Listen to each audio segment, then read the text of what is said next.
తాకట్టులో ఉన్న బంగారాన్ని విడిపించి ఆ రోజు ఆన్లైన్ రేటుకే మేము కొంటాం. Sharma gold company.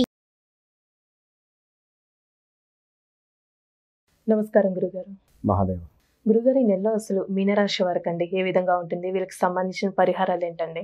ప్రేక్షకులు ఒక విషయం అర్థం చేసుకోవాల్సింది ఏమిటి అంటే, ఇక్కడ ఫిబ్రవరి నెలలో కానీ, మార్చి నెలలో కానీ, లేదా గడిచిన రోజులు కానీ, ఏవైనా కూడా రాశులు అనేటువంటివి, అందులో గ్రహాలకు సంబంధించినటువంటి సంచారాలు అనేటువంటివి జరుగుతూ ఉంటవి. జరిగినప్పుడు ఏ గ్రహం ఎక్కడుంటే దేని రిజల్ట్ అనేటువంటిది చెప్పడం చాలా ఈజీ, చాలా కష్టం. రెండు విషయాలు అర్థం చేసుకోండి ఇక్కడ. కానీ మనకంటూ ఒక జన్మ జరిగినటువంటి సందర్భంలో ఏర్పడుతుంది ఒక లగ్నము, డేట్ ఆఫ్ బర్త్, పుట్టిన సమయము అనేటువంటి దాన్ని ఆధారంగా చేసుకొని మనకు ఒక లగ్నము అనేటువంటిది ఏర్పడుతుంది. ఆ లగ్నం ఏదైతే ఉందో మరి అదేవిధంగా ఆ నక్షత్రము కావచ్చును, ఆ రాశి కావచ్చును, అది 100కు 99% కరెక్ట్. అది ఇప్పుడు సురేషు జన్మనామం ఉంది. సురేషు మన తనకు వ్యవహారిక నామము సురేషు ఉంది అనుకుందాం ఉదాహరణకు.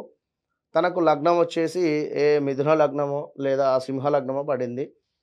మకా నక్షత్రము లేదా అటు పునర్వసు నక్షత్రం కావచ్చును, అధిపతులు ఏదో హరీషు కావచ్చును, లేదా ఇక్కడ ఏదైనా నామం కావచ్చును.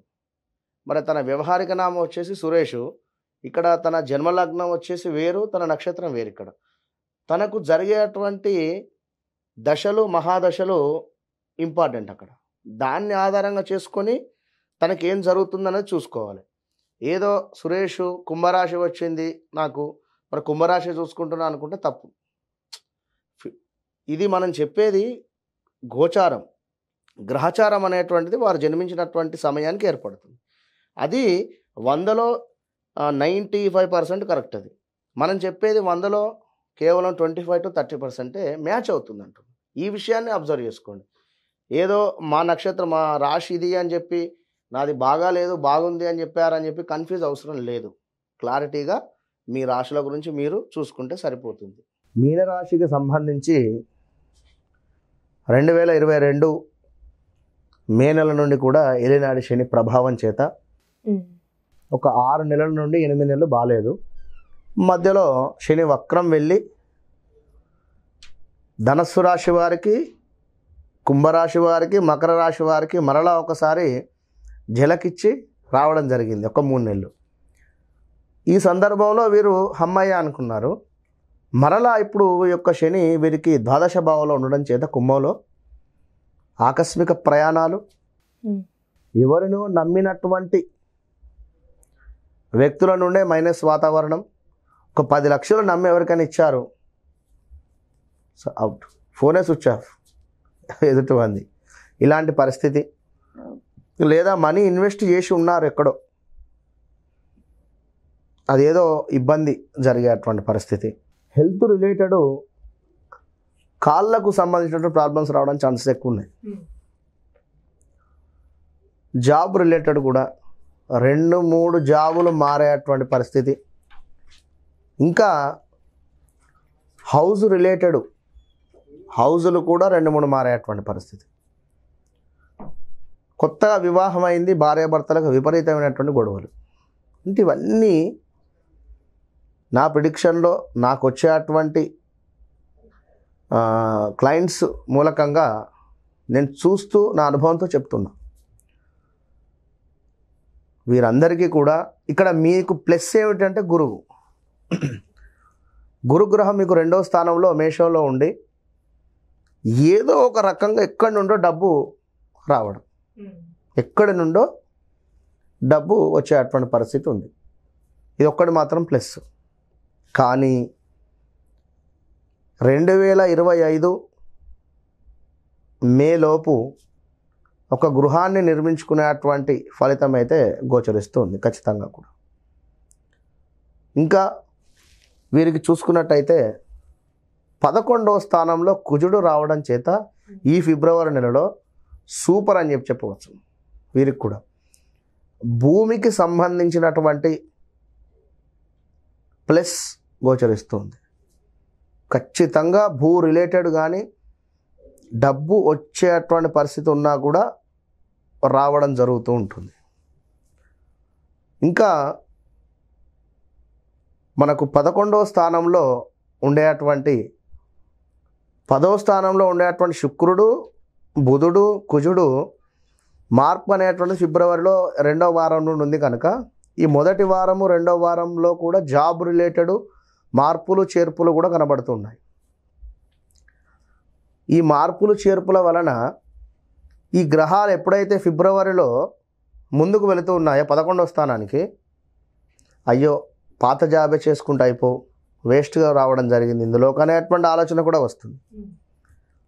కనుక కుజుడు మీకు తప్పకుండా కూడా లాభాన్ని గోచరిస్తూ ఉన్నాడు, తప్పకుండా లాభం చేకూర్చేటువంటి పరిస్థితిలోనే ఉన్నాడు. కనుక అలాంటి ఆలోచన ఉంటే తీసివేయండి, నమ్మకంగా ఉండండి. సెల్ఫ్ కాన్ఫిడెన్స్ అనేటువంటిది మీనరాశి వారు మీరు కోల్పోకుండా ఉండండి. చదువుకునేటువంటి విద్యార్థులకు కూడా ఖచ్చితంగా కూడా మంచి ఫలితాలు ఉన్నాయి. గురువు మీకు 2లో ఉండడం వలన చక్కటి మాట తీరు, ఇవన్నీ వ్యాపారస్తులకు చక్కటి ధనము కలిసి రావడము, ఉద్యోగస్తులకు కూడా ఎక్కడో ఇంక్రిమెంట్స్ కానీ లేదా డబ్బు ఆగింది అని అనుకునేటువంటి వారికి కలిసి రావడం తప్పకుండా. ఇలా చూసుకున్నట్టయితే వీరికి శని మూలకంగా ఇబ్బందులు ఉన్నా గురువు మూలకంగా ప్లస్ ఉంది. కుజుడు ఉచ్చబొందుతూ ఉన్నాడు కనుక మంచి ఫలితాలు కూడా ఇవ్వడం జరుగుతుంది. కనుక డోంట్ వరీ. మీనరాశి వారికి ఫిబ్రవరి ఎండింగ్ చాలా అంటే చాలా శుభసూచికంగా గోచరిస్తుంది. మరి మీరు తప్పకుండా కూడా శని సంబంధిత పాశుపతం ఖచ్చితంగా కూడా చేసుకోండి. ప్రతి శనివారము దేవాలయంకు వెళ్ళండి, శనిగ్రహానికి దీపారాధన చేయండి.